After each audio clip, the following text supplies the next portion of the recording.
क्या आने वाले वक्त में आपको पेट्रोल डीजल के लिए ज्यादा कीमतें चुकानी पड़ सकती हैं?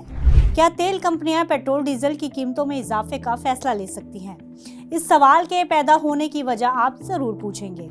असल में ये सवाल उठना लाजमी है क्योंकि एक फैक्टर तेल की कीमतों पर भारी पड़ता नजर आ रहा है। ये फैक्टर है रूस का। तो इस रिपोर्ट में हम आपको रूस के तेल कीमतों पर पड़ने वाले असर के बारे में बताने वाले हैं।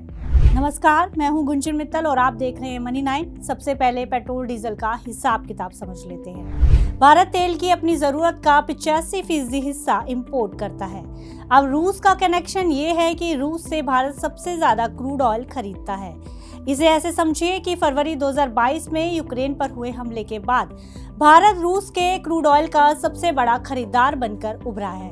इससे पहले भारत की रूस से तेल की खरीदारी 1% के आसपास थी, जो अब बढ़कर 40% तक पहुंच गई है। वहीं दिसंबर 2022 में यूक्रेन रूस युद्ध के दौरान G7 देशों ने, यूरोपियन यूनियन और ऑस्ट्रेलिया ने रशियन क्रूड ऑयल पर प्रतिबंध लगाते हुए इसका प्राइस कैप $60 प्रति बैरल तय किया था, जिसके बाद प्राइस लिमिट और यूरोपीय देशों के रूस से कच्चा तेल खरीदने से बचने की वजह से रूसी क्रूड ऑयल इंटरनेशनल मार्केट में उपलब्ध दूसरे देशों के क्रूड ऑयल से कम कीमत पर मिल रहा था। यही वजह है कि भारत ने तेल इंपोर्ट के लिए रूस का रुख किया, लेकिन अब रूस ने मार्केट में पकड़ बनाने के बाद डिस्काउंट में कमी कर दी है, जिसका असर भारत की खरीदारी पर पड़ा है। नवंबर में भारत ने 11% कम ऑयल का इंपोर्ट किया है। नवंबर में रूस से भारत का क्रूड ऑयल इंपोर्ट कम होकर जून 2022 के बाद सबसे कम हुआ है। एक रिपोर्ट के मुताबिक क्रेमलिन अभी भी भारत के लिए सबसे बड़ा क्रूड ऑयल इंपोर्टर है, जहां से भारत सबसे ज्यादा क्रूड ऑयल का इंपोर्ट करता है। Centre for research on energy and clean air की ताज़ा रिपोर्ट में बताया गया है कि नवंबर महीने में भारत के रूस के क्रूड ऑयल के इंपोर्ट में 55% की गिरावट देखी गई है। हालांकि इसके बावजूद भारत अब भी सबसे ज्यादा क्रूड ऑयल का इंपोर्ट रूस से ही करता है। रूस के बाद भारत अपनी जरूरत इराक और सऊदी अरब से पूरी करता है। इस रिपोर्ट के मुताबिक इस महीने चीन ने सबसे ज्यादा 47%, भारत 37%, यूरोपीय संघ 6% और तुर्की ने 6% क्रूड ऑयल का इंपोर्ट रूस से किया है।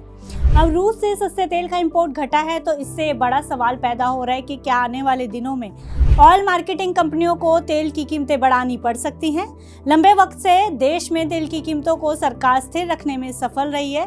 इस साल आम चुनाव होने और उसके बाद महाराष्ट्र जैसे बड़े राज्य में चुनाव में मिली जीत के बाद अब सरकार तेल कंपनियों को पेट्रोल डीजल की कीमतों पर फैसला करने की छूट दे सकती है।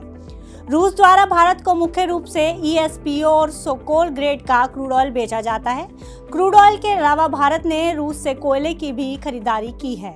क्रूड ऑयल की खपत को पूरा करने के लिए मुकेश अंबानी की रिलायंस इंडस्ट्रीज ने रूसी कंपनी के साथ 10 सालों के लिए डील साइन की है, जिसके तहत कंपनी 10 साल तक हर रोज 5 लाख बैरल क्रूड ऑयल का इंपोर्ट करेगी, जिसके बाद कंपनी इसे रिफाइन कर पेट्रोल और डीजल के तौर पर बेचेगी। ऐसे में अगर रूस क्रूड ऑयल पर देने वाले डिस्काउंट को कम करता है तो देश में आने वाले समय में पेट्रोल डीजल के दाम बढ़ सकते हैं।